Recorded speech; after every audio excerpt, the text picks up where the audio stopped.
Well, it is so good to be here, and I want to share a few stories with you tonight. So, when I started Year 12, it was a brand new school for me, but it was also a brand new state. I'd moved from Tasmania, and I was starting at Wirianda High School in Morphett Vale, and I made the decision that I was going to be a hypocrite. So I'm like, I am going to not tell anybody at school, not going to tell anyone at footy about church. I'm just going to keep that totally separate. I'll go to church with mum and dad, I'll go to youth, and then I'll do my school thing, footy thing, keep it secret, keep it safe.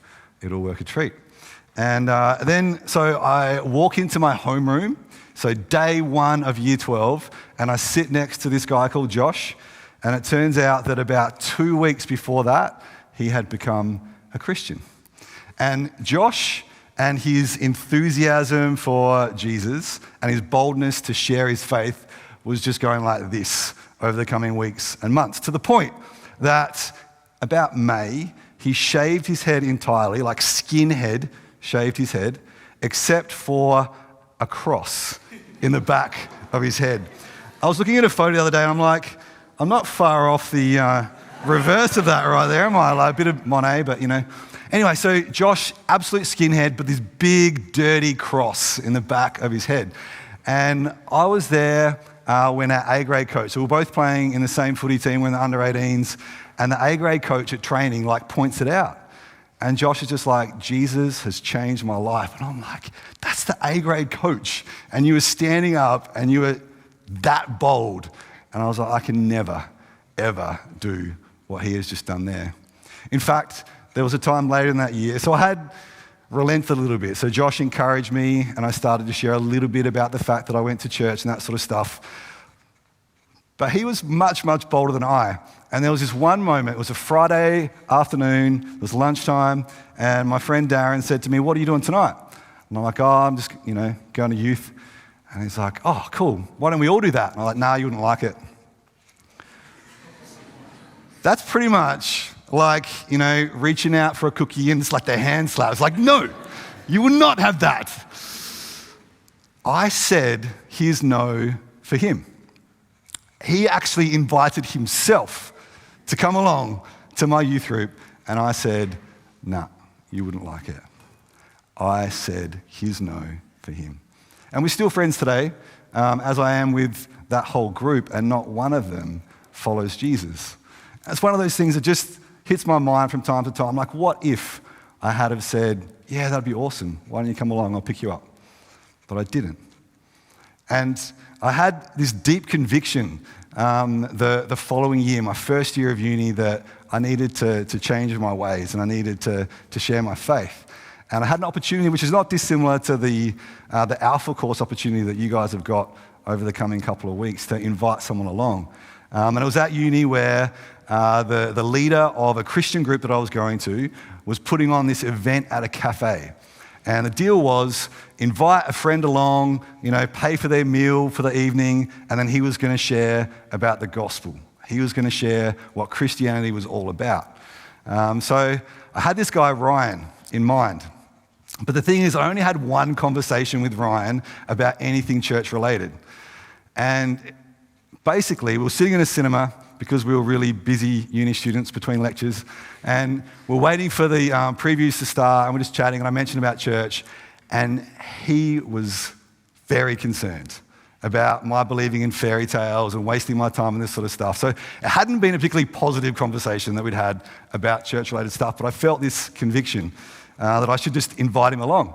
And so my spiel to him went something like this. It's like, Ryan, I know you think that Christianity is a load of crap, but I've got this friend who can explain things better than I can, and we're meeting at this cafe, and he's going to explain what Christianity is all about, and if I shout you a meal, will you come? And he said yes. And I was like, okay, I did not see that coming, but he's going to come with me. We're going to go to this thing, and we'll see how it all plays out. So the night rolls around, and the way it worked out was not like after he shared what the gospel was all about, there was a chance to ask questions. And Ryan is your question-asking type of fellow, but he stayed completely silent. I was like, this is not that great. We chatted about it afterwards, and it didn't really go anywhere. And then as things played out, I kind of lost contact with Ryan. And then a year later, I'm at this combined youth worship night. And it's the end of the night, and out of my peripheral vision, I notice this guy coming, charging towards me. And I turn around and I'm like, Ryan. And it turns out that Ryan now believes in fairy tales, just like me. Like, he had come to faith. And I don't know what role I played in him becoming a Christian, but I am so glad that I didn't say his no for him. I invited him in, and he eventually said yes to Jesus. I also recall being out in that foyer with a guy who was just here because there was a whole bunch of people.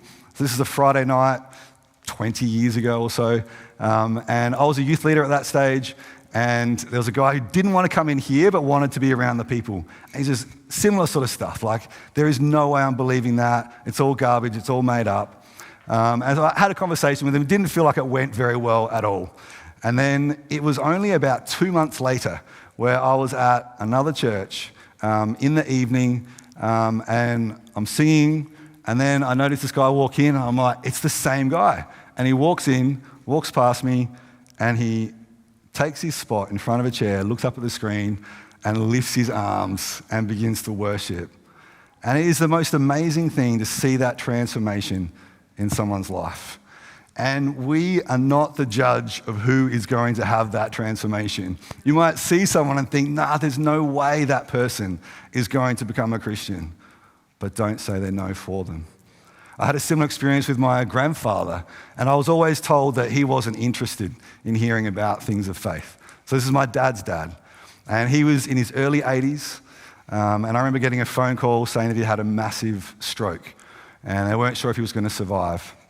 He did survive that weekend. I went in, I saw him on the Tuesday, and I spoke to him for a little bit, and I just had this conviction like I really needed to share with him about Jesus. And so in the hospital, and I said to him after a little bit, like, I've got to go, Grandpa, I've got to go to footy training, but can I pray for you?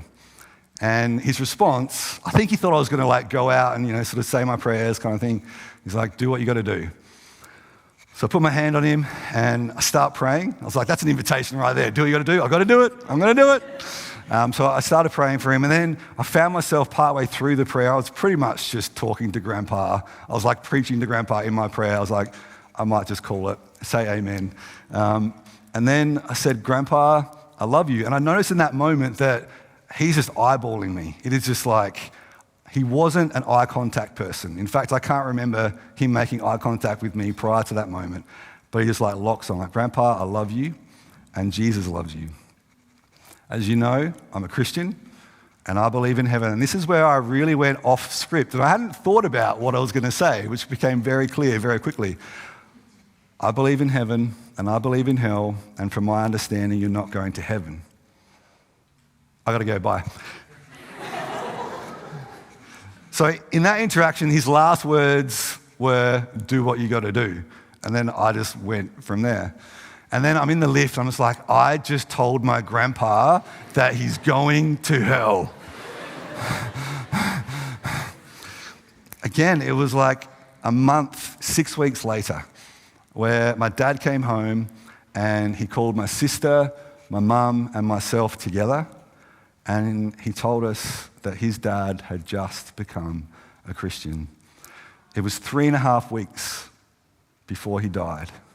And in that time, I was able to go in, I was able to read the Bible with my grandpa, I was able to pray with him, and they're moments that I will treasure for the rest of my life.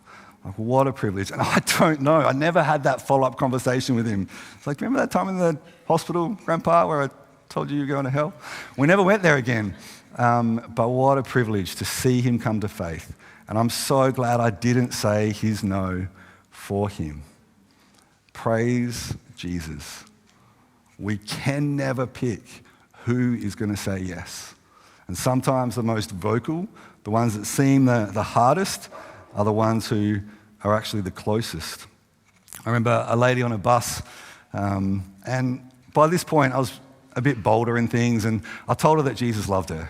And she didn't want to hear that. She didn't believe that. She turned around. She was sitting in the seat in front of me. And I just had this deep conviction. I was like, he does. I need, God, would you give me a way to make this real for her? And I just had this simple word of Dad. So I was like, all right, I'll go with it. So I'm like, excuse me, annoying guy behind you. Again, just when I said before that Jesus loved you, like I meant it. And I felt God say to me that not only does Jesus love you, but your dad loves you. And she just looks at me. And I'm like, I can't tell if this look is good or bad right now. But it was an intense look. And then she's like, my dad is dead. I'm like, ooh. And then she said, I haven't thought about my dad for months. But as soon as I got on this bus this morning, he's the only thing I've been thinking about. I wish that she had have come to faith in Jesus on that bus ride. She didn't. But she was very open to hearing what I had to say. And I don't know what has happened in her life since then. But sometimes we have the opportunities that are handed to us on a platter. Sometimes we don't take them, like that time that I said, nah, you wouldn't like it. But there's other times that we can actually push. But my encouragement to you is wherever you're at, take a step forward towards inviting people in to get to know Jesus. There's this beautiful moment in the Gospels. It's right at the start of Jesus' ministry in Matthew. So there's a very famous sermon, the Sermon on the Mount. And Jesus gives that sermon and he gives it to his disciples. But at that point, it's not the 12 disciples that we often hear about and often think about. So 4 of those are a part of it. But there's this big group of people who have followed Jesus around because he's just started healing people. There's people that have intense needs, that are the down and outers. And they start following Jesus.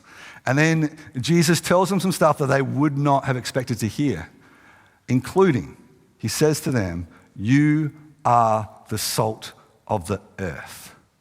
So here are these people. The only thing they've really done is they've started following Jesus. And he's like, you are the salt of the earth. In the Message paraphrase, it says it like this, that you are here to bring out the God flavors of earth. So you've got these people who have done nothing other than follow Jesus, and already they are the salt of the earth. And then he continues on and says, you are the light of the world. Again, the Message tells us that you are designed to bring out the God colors of the world. What a beautiful thing that people at the start of their journey of following Jesus are the salt and the light, the salt that brings out the flavor of God in this world, and they are the light that illuminates the God colors. All of a sudden, other people can see, smell, taste what God is doing. They can taste and see that God is good. Simply because there's people that are following Jesus. One thing that hit me just recently is that this is spoken to anyone here who believes and follows Jesus. But it's also spoken to anyone that we can think of, anyone that we know who doesn't yet follow him as soon as they start. And there was this, with family it can be hard. And I mentioned about my grandpa. It can be hard to go there with people that you know well, or you've got that relationship with. But we can't say they're no for them. There was someone at a conference one time, just speaking of times where people make it really easy. This lady, she was a teacher at a teaching conference, and it just came up that I was a Christian. So I mentioned it in a small group sort of setting, and she said, can you tell me more about your faith in one of the break times? I was like, yeah, I'd love to. And it turned out for her that she'd been involved in a cult many, many years before, and she'd been abused in that cult. Yet something had shifted for her in those couple of weeks around the time that we met, where she was like, it wasn't Jesus that abused me, it was people that abused me. And she started to become soft to Jesus. And when I was there and just mentioned the fact that I was a Christian, just like, I want to hear more, and I got to be there about 2 weeks later as she dedicated her life to follow Jesus. If someone suffered abuse within a church context, you'd think, nah, there's no way they're coming back. But you don't know what's going on for somebody else. Don't say they're no for them. I simply want to encourage you that you are the salt of the earth. You are the light of the world. You were created to show God's love to those who are around you. And it is to those who already believe, as well as to those who don't yet. If you doubt now, if you're timid now, don't worry. It's not permanent. It doesn't have to stay that way. Just take a step and you don't know what's going to happen. If you're here and you can relate more to Ryan in that first story that I was talking about, or the second story I was talking about, relate more to Ryan where it's like, nah, it's fairy tales. Nah, I don't believe that, or I don't know what I believe yet. Again, I just want to encourage you to take a step towards faith. And not just to assume that you know, but to investigate. Because he will stand up to scrutiny. Jesus will stand up to scrutiny. I just encourage you, for yourself and for others, don't say that no. I'm going to pray. We're going to have a chance to discuss these things in small group, because I can appreciate, I know what it's like. Who here was on Easter camp, by the way? Can anyone relate to the thing, like you're at Easter camp and you're like, Jesus is amazing. Everyone must know about Jesus. And then it's Tuesday at school and someone's like, what'd you get to over Easter? You're like, oh, not much. Everyone must know. Oh, not much. How easy is it to go from absolute maximum level excitement and enthusiasm to just nothing? It is the greatest adventure to tell people about Jesus. When Jesus said, you're the light of the world, he said, a city on a hill cannot be hidden. How many people does it take to make a city? More than one. It takes a lot of people to make a city. I think it's 10,000 officially in Australia makes a city. That's a lot of people. We are not designed to do this alone. You're about to go off into your small groups after we have some more worship, and that's a time for you to encourage one another wherever you're at. Maybe you've had some negative experiences of trying to share your faith. Maybe you haven't done it because you can't see anything good coming from it. But a city on a hill cannot be hidden.